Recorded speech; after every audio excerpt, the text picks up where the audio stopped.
विबुधा सुरसौख्य दुःख सत्कारणाय विददाय नमो नमस्ते यो विप्रलिम्ब विपरीत मरिप्रबोधान् वादान् निरस्य कृतवान् पुविदत्ववादं सर्वेश्वरो हरिरीति प्रतिपादकं तम् आनन्दतीर्थमुनिवर्यं नमामि। पूज्याय राघवेन्द्राय सत्यधर्मरताय च भजतां कल्पवृक्षाय नमतां कामधेनवे। सहनाववतु सहनौ भुनक्तु सह वीर्यं करवावहैः तेजस्विनावतीतमस्तु मा विद्विषावहैः।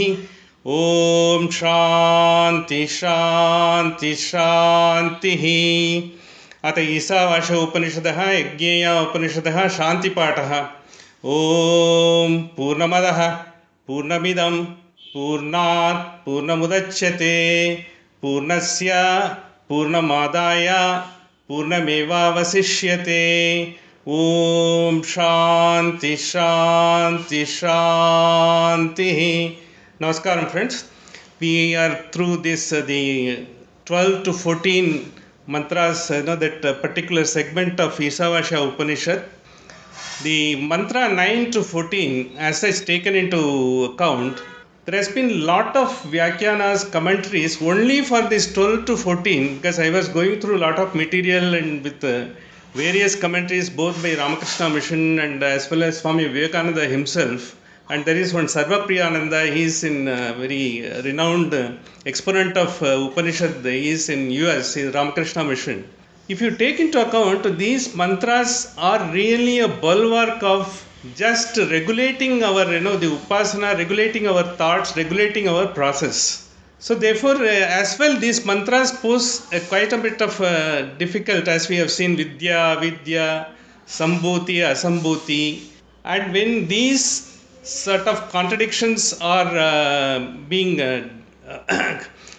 always expounded, they are being expounded to tell us, because sort of they bring in a particular concept and make it understand quite clearly, because for that purpose only it has been done. So the mantra number 12 we have seen, mantra number 13 we have seen. Last month what we have seen was Anya Devagu Sambhavat Anyada Agu Sambhavat Iti Shushruma Dhiranam Yenastat Vichachakshire. We have seen. Because Sambhavat or Asambhavat, the result of both are different. This is what we have heard from Dhiranam.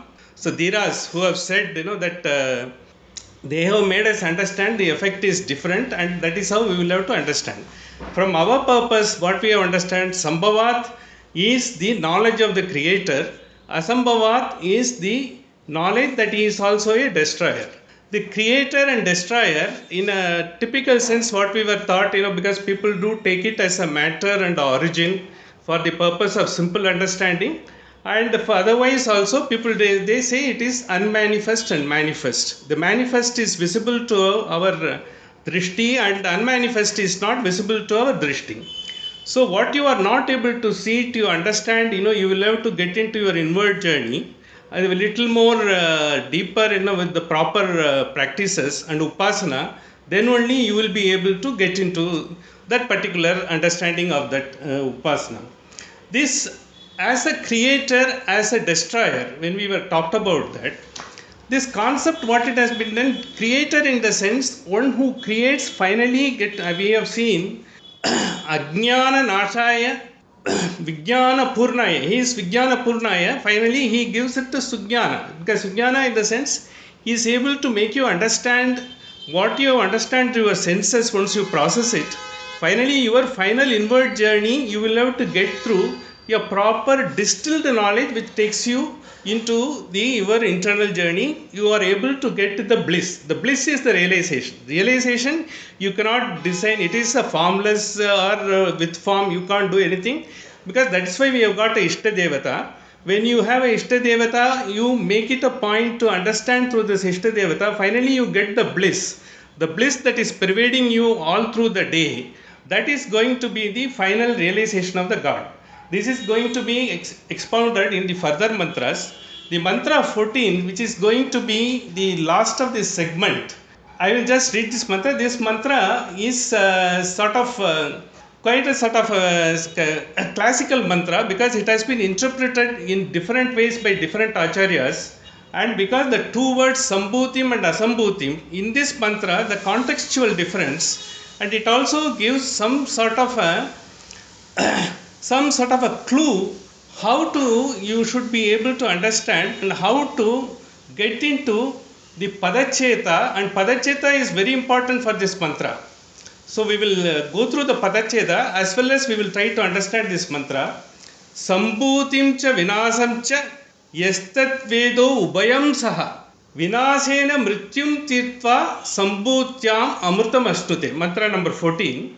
Sambhutim cha vinasam cha yastat vedo bayam saha vinasena mrityum tirtva sambhutyam amrutam astute. Sambhutim, we have known, that is the knowledge of creator.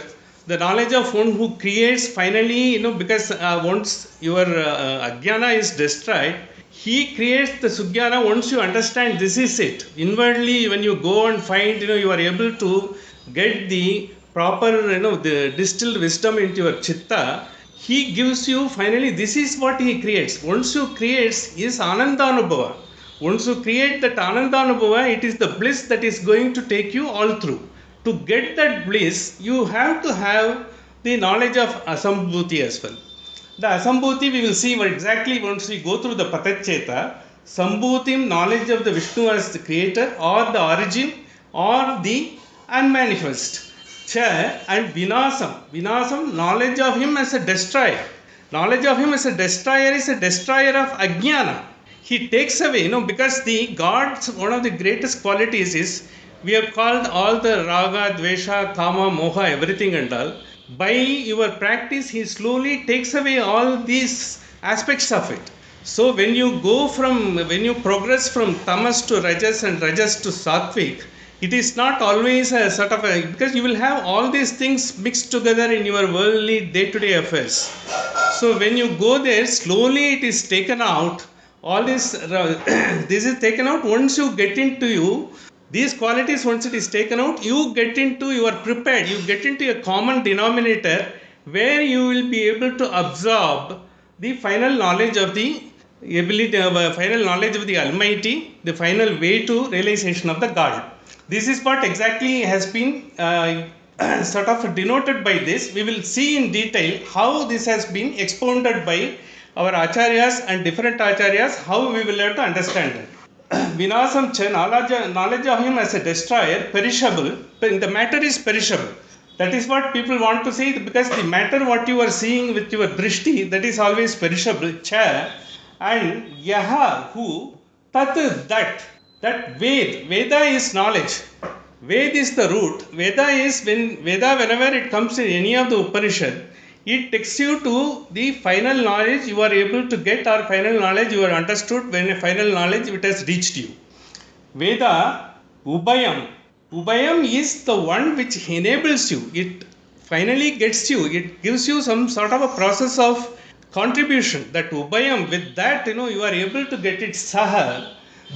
Together, Ek Purushartha Hetutva. Saha means, this is a word which has to be expounded very greatly. In fact, in the understanding of the Madhvacharya and other voices, it is a Ekatva. Ekatva is the finally one who is creating everything, who is destroying everything. Even though we are trying to understand him separately as a creator and a destroyer for the purpose of removing our ajnana and getting the proper right knowledge for the process of it, he is the one finally, he gets into and gives you that. Therefore, the Ekatva, he is the one. Because when we say Narayana Paripurna Gunarnamaya Visvodayan Sthitidolayan Jnana Prataya Saukya Dukkha Satkaranaya, he gives Saukya, and he is also makes you to understand what is Dukkha. So once you understand why Dukkha has come, what is this Dukkha, so you will be able to take away the root cause of it, you will be able to get into the right path. Eka Purushartva Hetu Vinashena by means of knowing him as a destroyer, perishable, and Vinashena has been expounded by so many acharyas, including by the acharyas of Advaita and the others also. They have taken only the port of the word. Vinasha, in the sense, what is the opposite? Once you say Asambhuti is Vinasha, what is Sambhuti? Sambhuti is Avinasha. He is indistinct. He is always permanent. He doesn't have any end. He is always, exist in yuga after yuga, kalpa after yuga. That is what they have taken. Once you are taking Vinasha and Avinasha, Sambhuti and Asambhuti, they have tried to relate it. But for the purpose of the expansion and all, that is only helps you to know Vinasha, what is Vinasha, Asambhuti is the worldly knowledge. Worldly knowledge, once you know, you try to live in this world and you try to understand what are all the causes of your anxieties, dukkhas, and as well as sorrows. Slowly, once you get to remove, whatever the cause for that, like raga, dvesha, kama, moha, you are able to do that without any sort of affecting you.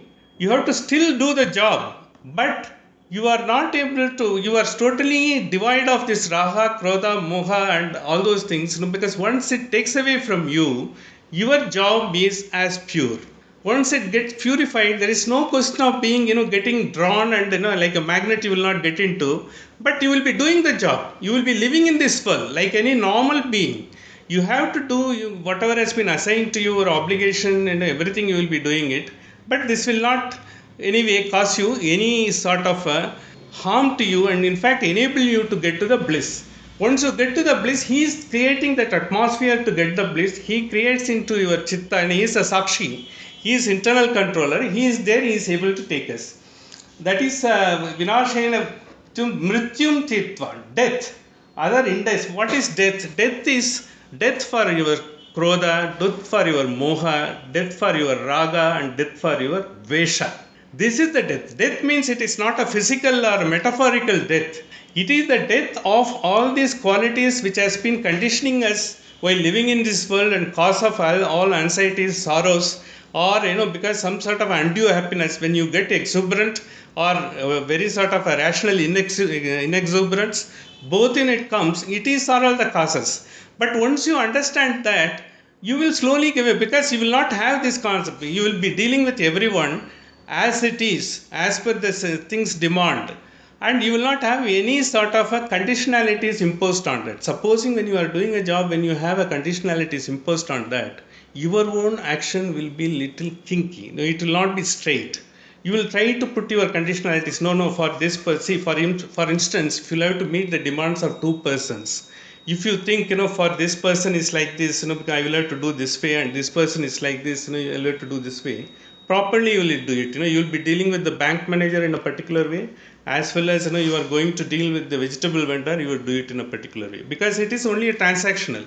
But when you have to deal in your relationship, long-term relationship with your family or friends, anyone otherwise, even if you had some difference of opinion about certain people, while dealing with it, you will not have that. You will be dealing with everyone with the equanimity, and you will also be getting the same equanimity from them. When that relationship, when you are able to give and expound that, and when you are able to receive that, the amount of bliss, you don't have any problem. You will be able to contribute, and we get opened out. We don't have any barriers to conceal, nor we have got anything to be sort of trying to find a way out to deal with the person. Both will not be there. We are also open. So will the world will also open to you. In such a situation, you will be able to do your own duties without any hassle. That is what it has been said in this. Mrityum is just because undesirable sufferings and all, taking away all these conditionalities, raga, dvesha, moha and all.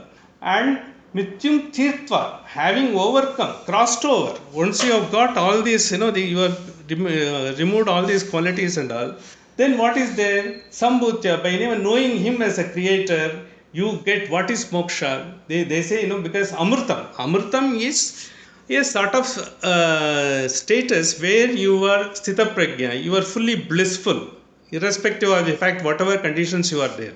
This Amrita is being used in very many of our scriptures. If you see our Purusha Suktam also, Purusha evedaham sarvam yadbhutam ichabhamyam uta amrita ishane yesha. Uta amrita ishanaha. See, Purusha evedaham sarvam yadbhutam ichabhamyam. He has been here time immemorial. He has been here now. He is going to be there for several years. So is our soul. Our soul was also there, time immemorial. It has gone through, it has got its chitta, and it is here now, and it is also going to be there for some more time, till such time it is assigned. When it is there, when you go through all those Udamrita, Amrita Ishanaha, that finally that Isha, the primordial power, he gives you that Amritam by take away all these things. Yate Annati Rohati. Because this mortals, we are taking, we have to remain in this world to have our knowledge, to have our food, to have keep our life active. Then we receive the knowledge from here. From this, when we evolve, finally when our evolution takes it at a level, we get that final bliss, and he gives it Uda Amrita Ishanaha. That he is the Purusha. From Gayatri, when Purusha Suktam came to define Purusha, varieties of ways and varieties of explanations or expansions are given in the Purusha Suktam. You understand who is Purusha. Finally, then you go for the Purushartha. Purushartha is dharma, because you get all the benefits, whatever you are supposed to get in this birth, but without any conditionalities, without any attachment. When you don't have a raga, dvesha, kama, moha and all, you get Purusharthas at the respective time based on your evolution. When your evolution takes place, we have got all the 4 stages of our evolution, like we are in the sort of adulthood, and we are in the family way, and then we go for the vanaprastha, and all those, whatever we have got, because the 5 stages, in all these stages, we are able to evolve appropriately with taking out all those qualities which are supposed to be taken out, and he helps us. That is exactly this particular particular mantra says. Finally, it says Ashnute. Ashnute is finally when we attain this. And this is not going to be the one who knows the primordial power as the creator and the destroyer. For him, by knowledge of him, as a destroyer overcomes sufferings and all these qualities of raga, dvesha, moha and all, it may not go in one go. It will slowly go, and finally you will find a state. Nothing affects you. You will not have any reason to have some sort of a dvesha with someone.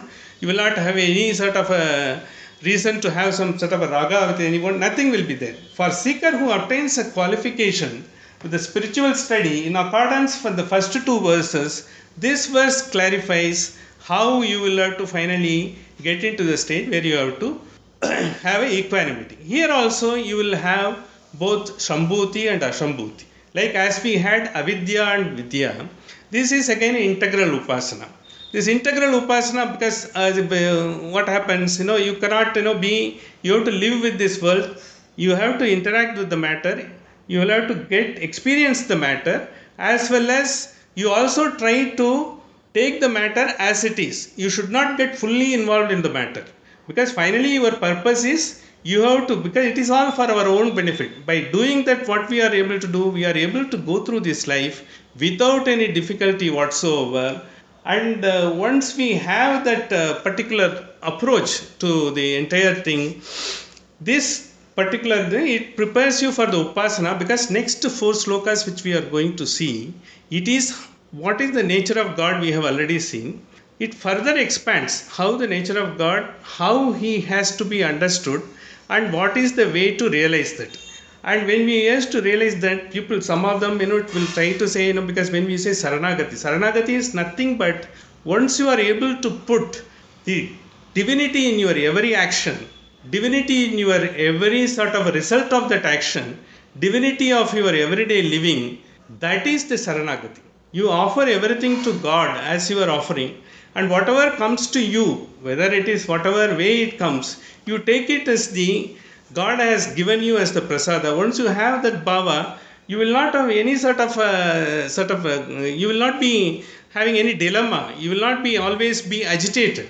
Once the agitation is takes away, that gives you the equanimity. This is one of the things, because that is being repeatedly said this, because before we go to the next sloka will tell us how we are going to, how the God, the realization of the God, we will have to go through certain certain sort of a ways. The doors have to be opened to us inwardly, so we are able to get that. That it says, that Upasana comes once you have this integral equanimity, as we said, because like a pole vault, what we have said, once you understood that the scriptures, and once you are there, once you have got all these conditionalities removed, you are able to fully focus on your upasana, that takes us. See here, one particular manifest and unmanifest. Manifest, whatever you are able to see and feel by senses, that is manifest. Unmanifest is one we are not able to see, feel and all, you to only imagine the paper. See, very often one of the examples quoted as Prahalada's example. In Prahalada's example, what happened, because finally when he was from birth, from the womb, because he had, because he had heard the scriptures and Narada Upasana was there, he has become a divine child. He had the entire Hari Bhakti right from the womb itself. When he came, he continued and he started to elaborate where Hiranyakashipu was the one who had the boon from Brahma. See, when he went and asked Brahma, you give me immortality. The Brahma said, I can't give you immortality. I myself, because at the will of the primordial power Hari, whenever he wants me to end the kalpa, I'm gone. I am not, I don't have an immortality. I can't offer you anything else. He went for the next best thing. Then he said, because then I should have, no sort of, I should not be affected by any nara. I should not be killed by any nara, nor by an animal, nor by I should be killed in the air. I should not be killed in the water, nor in the land. Finally, because the Brahma had to offer, he has offered. But the integrity of the primordial power, how he is helping the bhakta. I say Brahma is also sort of a creation of the primordial power. Once he has given whatever boon he had to offer because of the power of the tapas, he saw to that his integrity is maintained. He has not compromised anything. Whatever he has given, in the same way he took the avatar of Narasimha, and finally he brought the end to the Hiranyakashipu. He came as a Nara and he came with a Narasingha. He came with neither Nara as animal, he came as a, and with such a huge potential, he came. And finally what he did, he never killed him in the air, nor in the water or in the land. He was on his lap. Finally when he was on the lap, because he just tore away his intestines with his, because he should not kill like a man, with any other thing. He just like because he was a Narasingha.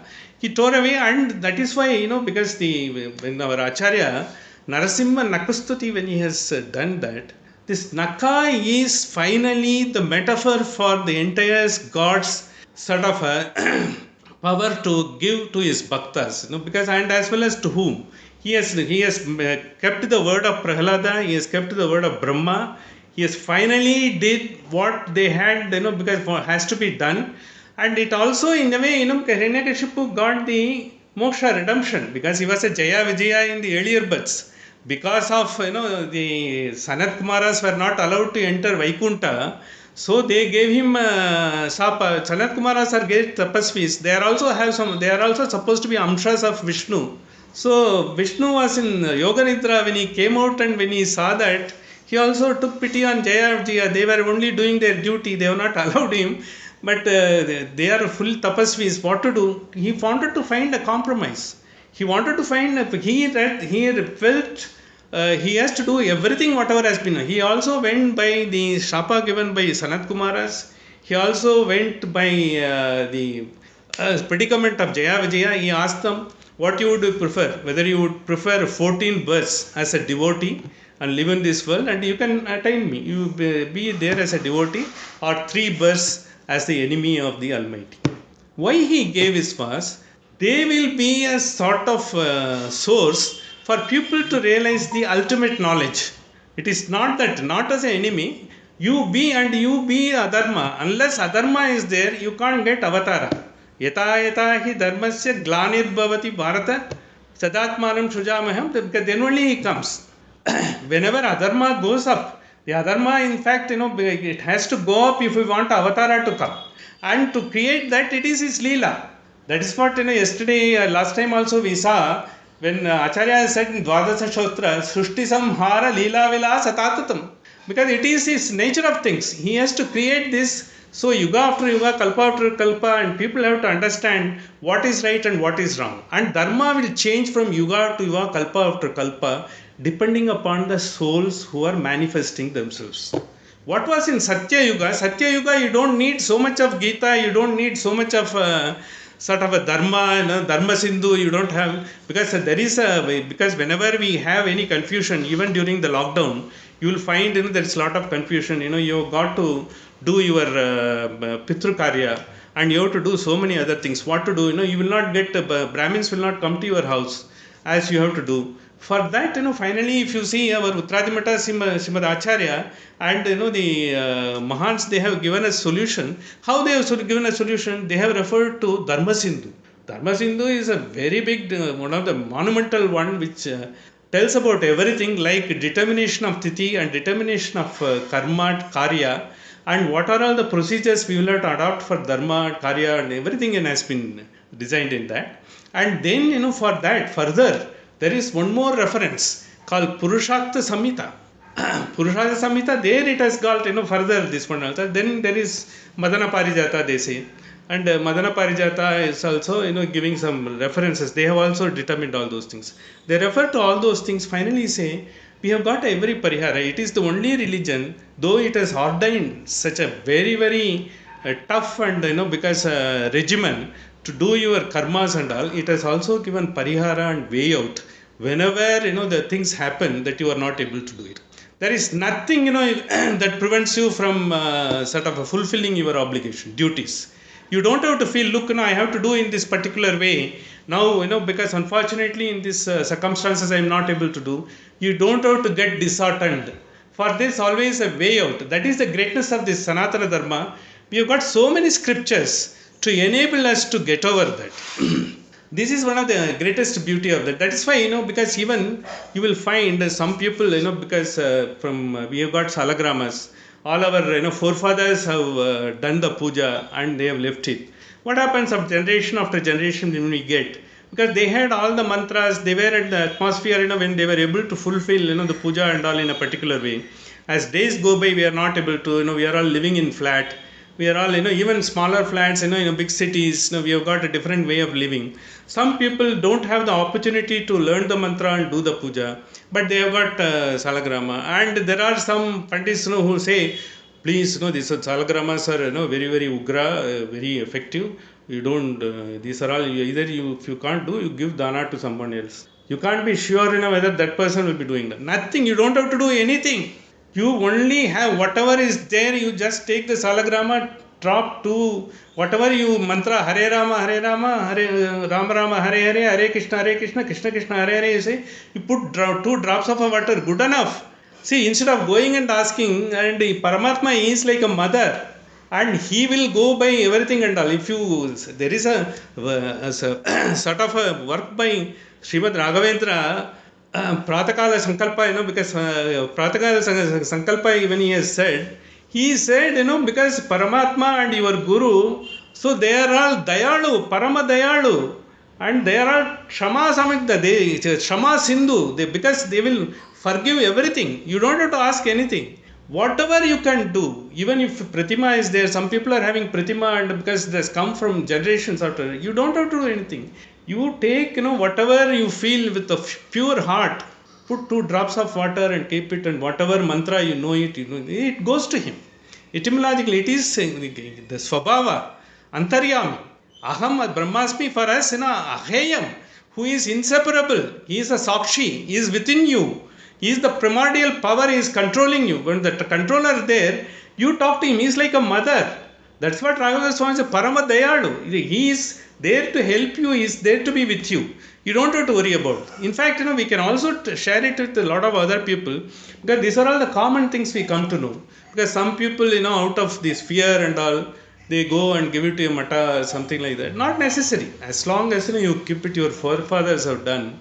It is some sort of a you are a pedigree of them. They have bequeathed a great sort of asset to you. You do that, and maybe your son or your grandson, because you will find them, they have got a lot of opportunity to learn. They will do it.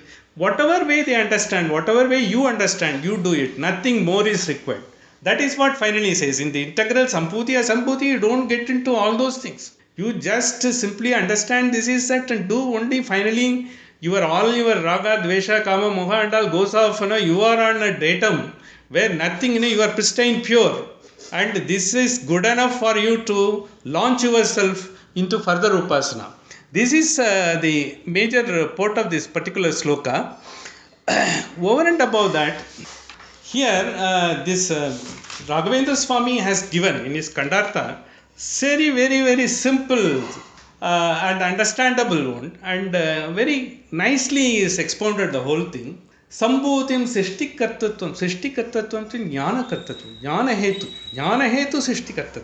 And Vinasam, Jagat Samhara Kartatvam. Jagat Samhara Kartatvam is a metaphor. He is also Jagat Samhara Kartatvam. He is also Upalekshita Ananda Gunatmatkata Jnanam Ananta Anandanubhava. For that, what is required for this final Anandanubhava?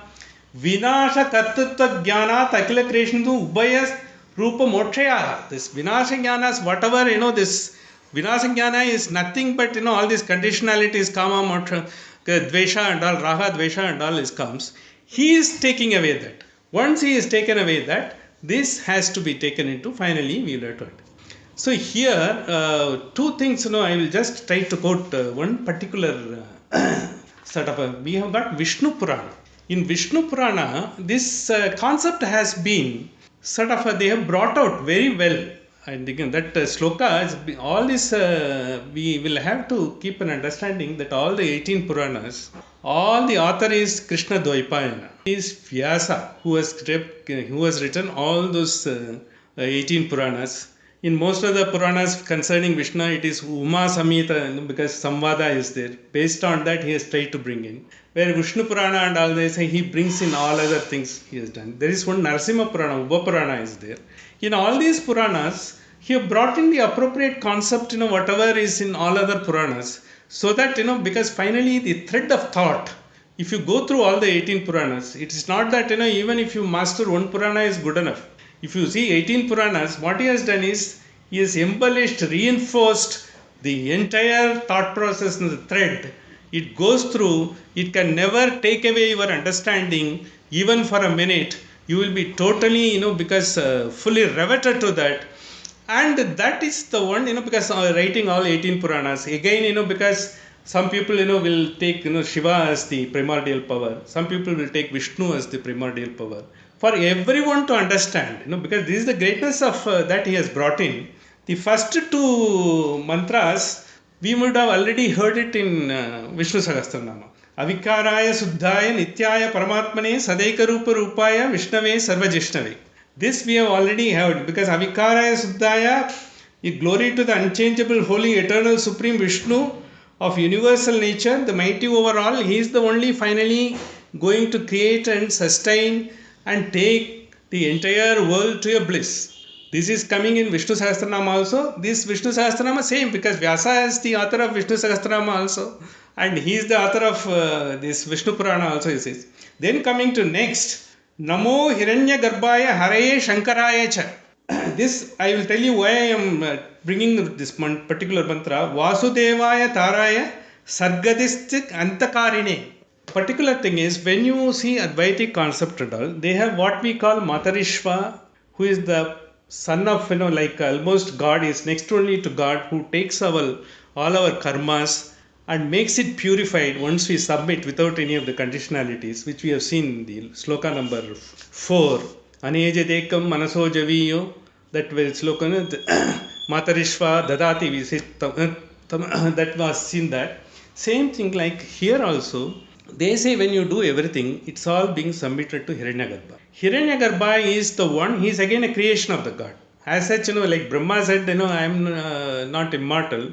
He is also not immortal. When the yuga goes off, he also goes off. He is there for every yuga. And during those yuga, Matarishva or Hiranyagarbha, whatever you call it, they become the potency for creation of all the creatures, all the jangamas, stavaras, and the energy, life energy, all those things are being created, and they continuously live. And in fact, they have got some supremacy for with all other devatas like Agni, all others who have got a respective duty to do. This Namo Hiranyagarbhaya Hare Shankaraya Chayan, he yourself, if you want to call him Shankara also, it is same primordial power. In Vishnu Purana he says. In fact, the same concept we have taken. When we have taken etymologically, Shivastuti is there. Narayana Panditacharya has made such a wonderful Shivastuti. Even our Vajraja has made so many stutis. And all our acharyas have also done. For us, you take him, he is the finally one. Whatever you call, he is the one. He has got the duty. And when we have, because Sanatana Dharma, to our basic understanding, we say, he is the creator, he is the sustainer, he is the destroyer. But it's all finally one eternal power. And etymologically, finally, they go to him.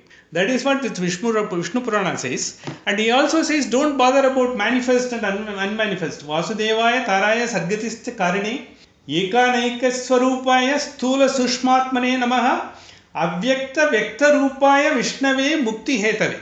Avyakta Vyakta Rupaya. Avyakta is unmanifest. Vyakta is manifest. Avyakta Vyakta Rupaya. Whatever you take, finally for Mukti Hetu, he is the one. Finally he does it. Sadgatis Tinanam Jagatoyo Jaganmataha Bulamate Namastasmai Vishnave Paramatmani. So the primordial power, all these explanations of manifest and unmanifest and all are given. In our day-to-day life when we are going through, to understand the unmanifest is very, very difficult for us because we are only seeing the manifest, we are going about all those things. These things have been given continuously. That's why we said, because we do our karma, whatever is in karmanyeva adhikarasto, what we said. Kurvate karmani pritaye sajjanaha. That's what Dvadash Shostram also says. Do the karmas. You have to do the work. This is what finally Vivekananda says. You can't understand, the godliness is whatever work you deify the work. You take it as a work is worship. At the same time, when you do it, your thought and your action, you have only the Devika, because when you do the work, you will get some result. The result take is prasada. When you make the effort, try to excel in that. To make the excel, so if you go by the conditionalities, I will have to do only this much. Because for this, I need to do only this person doesn't need more than not that. Even if you have to meet a promise to a young child, if you want to give something, please don't hesitate to do that at that particular time. Because that is the integrity. When God has the integrity to meet all his bhaktas, whether Brahma has given the boon and he has tried to maintain that. And if someone has said, because when Prahlada said, he is in this Tamba and he is elsewhere, he has also tried to meet, Prahlada's, so he has met the integrity of Bhakta because he is Bhakta Vatsala. Bhakta Vatsala, wanted that, because in fact, repeatedly, Ramada Swami uses in this Gadya, it is Bhakta Vatsala is looking after Bhakta. Once you give fully, full-heartedly, whatever you call it, the primordial power, he is coming to help you. Because you should not have any doubt by doing my work, with such beautiful, will I be able to continue without any will I be able to do as per my requirement? You will be able to. You will certainly will be able to. The Upanishad and all what we are requiring is, once it is not only to listen, understand and all, once you slowly evolve yourself, once you bring this internally imbibe into your own way of doing the things, you will find such an action, your way of talking, because sometimes, we may be unduly aggressive sometimes. That aggressiveness will not be there. Sometimes, we will be over smooth, over soft to someone. That will not be there. It is the same. Because when acharyas come, you Pejavar Mata Swami comes or your Satyatma Tirtha comes, you go and ask, he gives with the same equanimity. He doesn't have any this or that and all. He gives with that because that has come into them. The upasana, every day they are doing it. Every day they have to interact. So many people will come with so many problems. Look, because I got this problem, I got this marriage to be done. I got this problem to be. They come and they tell everyone with the same thing. You do this, you do it, everything will be all right. When they do it, they only give their blessings, their grace, so that you are able to get all these qualities internally. Why we are going and do, because see these great acharyas, even to the temple and all, to get this bhava, slowly it goes off and takes away whatever is inside, because all the blemishes are taken away. You try to become pure. This is what exactly happens. There is nothing more they are giving, but they are giving it. And when they are giving it, they are such with a pure heart. Once you are like that, when you are able to tell someone to, he will also get that. It is a sort of chain reaction. Once this chain is there, the people who continuously keep themselves, they become, they are being looked upon as a guru. But everyone could be, in their own sphere. You can be a guru to yourself. Once you find your own equanimity and attain that, once you are able to get that poise, and there is nothing more what is required. Finally, we are able to get into that particular aspect only. This is what Vivekananda also in his last lecture, one of his last lectures in Isavasyaupanishad in London, before he came to India. After that, he never went abroad. He said that only. See, on one hand, you can't say people to go and do only tapas and struggle yourself, spoil your body and be dried and, and without any sort of deserted feeling and all. That is also not good. At the same time, you don't indulge in the world and you go on indulge in the world to the best part, like Charavaka, go on looking after the body. That's also not right. You will have to find a golden mean between this. What is that? That is work. Karma. Whatever you have to do. Karma is nothing but looking after self. Morning to evening, what you are doing is karma. It's not necessarily we are doing a particular work or anything like that. We are looking after ourselves. We are doing whatever day-to-day requirement. We are doing what is obliged of us, and what we have to do. We are also receiving some of the benefits from others. Someone is offering us and all. When we do in the transactional whole thing, you bring the divinity into that. Divinity of the desire. You have to have thought. As a human being, you can't be devoid of thought. Thought will be there.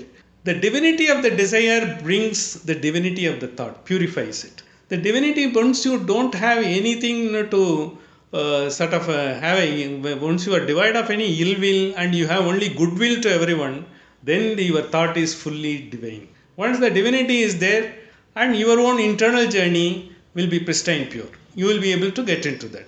This journey, this golden journey, once it takes, it's why it is all being prepared 9 to 14, why they have bring all these concepts and once you do that, then this is where from you will be able to go the final upasana or final saranagati or final understanding, whatever we call it, to get into that final primordial power, how he is coming. This next sloka will be cool. The next sloka is something phenomenal. It's a very important sloka. In fact, everyone, whoever has been exposed to Isavasyaupanishad Upanishad, this sloka really sort of attracts everyone, not only because it has got some sort of a divine power into that, and this is being used in very many occasions. I also didn't know for quite recent. I have been reciting this Isavasyaupanishad Upanishad for last, I think, few years. After my prayers and all, I used to recite all the entire Isavasyaupanishad Upanishad because I took a fan. I heard from some acharyas, some experts. I thought I will at least read this and try to understand, because as and when time progressively I have understood. It's not one go. I am still understanding. I can't say I have understood most of it. Still, it's a long way for me to go. But once you go into the journey gives you the bliss. Like finally we said the life is a journey. And as Krishna has also said, the journey, enjoy the journey and get the blissful journey. That is what for us. The next sloka I used to get wonder, and once I heard from Vidyabhushana, his recital once I heard, it was still beautiful. I got that and so attracted to that. I was wondering, because at times I used to think I should have learned this particular sloka several years before. I think how much it would have been and all. I think this is a thought, human thought. Always think, you wish, you had already something and all. Once I was doing this and I was there. My grandson, sometimes he comes. He is also being taught slokas. He is 7 years old. He has just completed 8, yesterday in fact. And he also tells sloka. We have also taught him, he is going for this Balavihar classes of Chinmaya, and he also knows the class. And his parents, my wife, all of us have given him the slokas. He recites. Once I was doing, he comes and recites whenever the children are based on their mood, they come. But normally once he takes bath, he comes and spends few minutes and goes up. He was reciting that sloka. I was wondering how come we are taking it so precious. We have learnt all this while we should have learnt it so many years before. Then I asked him, who has taught you? It's a Isavasyaupanishad Upanishad sloka. How do you know that?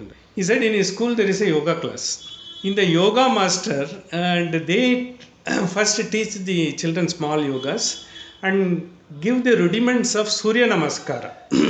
In the Surya Namaskara, before in that, because first they do a prayer before doing the yoga. In the yoga class, that prayer comes. That is how he knew that. I was startled, because I was reminded of one cartoon. There is one famous magazine there in South. It is one of the magazine of your Ananda Vikatan. It used to have a carton long before, about 30-40 years before. A weightlifter, he used to practice weightlifting in his house. He would have done, and he used to show his body, this and that, make a lot of efforts. He used to be in the room.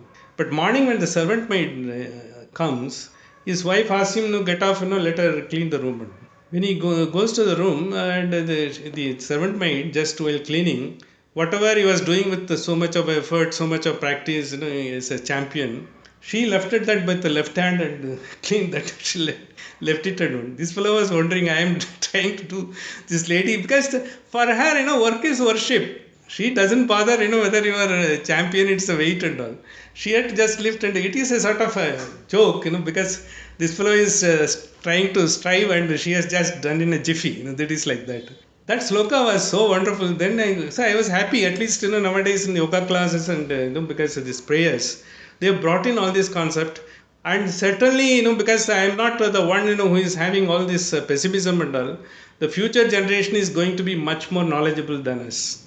And much more sort of aware of because they are trying to see it with the reason. For us, we were only conforming. Whatever has been told, conform, because you will have to go by what the elders have said. We went that. But the present generation, they go for the reason, they try to understand, they do it. Certainly, they will do it much, much better. In fact, they will bring a lot of glory to this country. Anyway, given this, I'll just recite that sloka, and we can see it in the next class. It is one of the finest slokas. I think all of us will remember, and you will also enjoy that once we read.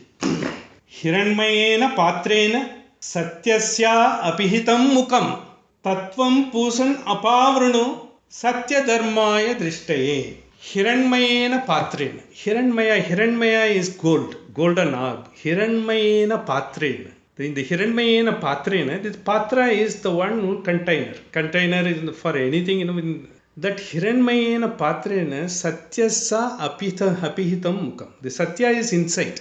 Let us take, our Sambhuta. In Sambhuta, Salagrama is inside. Let us take Salagrama as satya. You keep closed it. So it is closed. Sambhuta is closed. Hiranmayena patrena satyasya apihitam mukam. It is closed.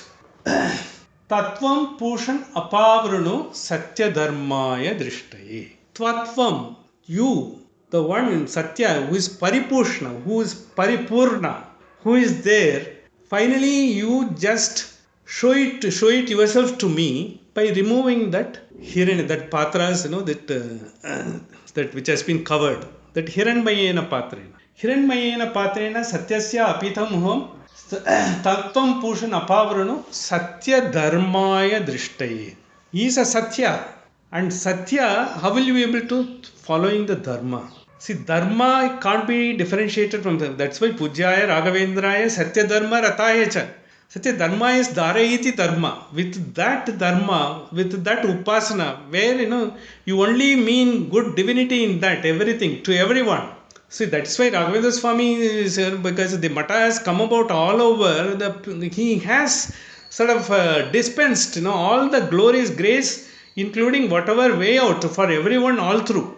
In most all the places. That is how it has come. Satya Dharmaya Drishtaye. This is the sloka of that. Its purport is why it has been brought in Surya Namaskaram. Hiranmayena patrena. This is all Acharyas have given. When you see the sun externally, drishti, you are able to see in the golden orb. You are able to see the golden orb. Behind that golden orb is there. And when you do Gayatri, what you are supposed to do, you do Gayatri, the Upasana of Surya Narayana. You give Argya to Surya Narayana. The Surya Narayana, who is the embodiment of that Surya. But Surya Narayana you can't see with the drishti. He is inside. He is the potency. He is finally giving you the power to Surya also. Om Bhurbhuvasvaha Tatsavitur Varenyam Pargo Devasya Dhimahi Diyo Yona Prachodya. That is, he is finally inside.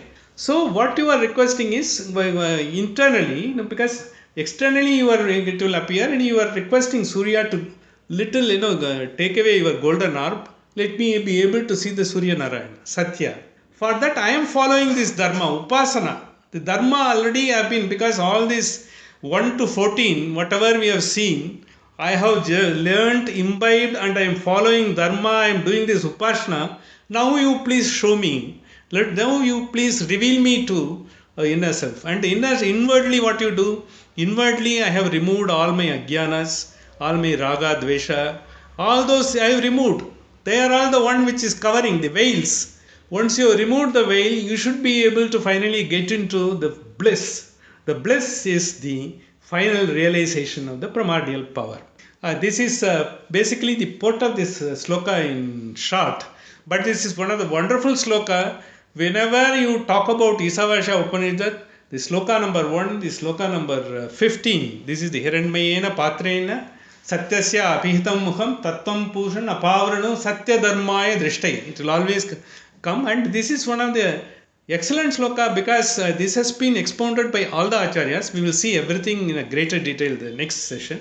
And I think with this, now we are going into the last four part of the 4 slokas, which are going to elevate and accelerate us and show us the final path, and in fact, make us fully blissful. And this will be some sort of a one once we keep it alive, and the entire lifetime for us, with this unimaginably blissful. And in fact, this will spread to all others, through us to others also. With this, I will try to conclude this session. In the next session, we will see the further details of this particular wonderful mantra.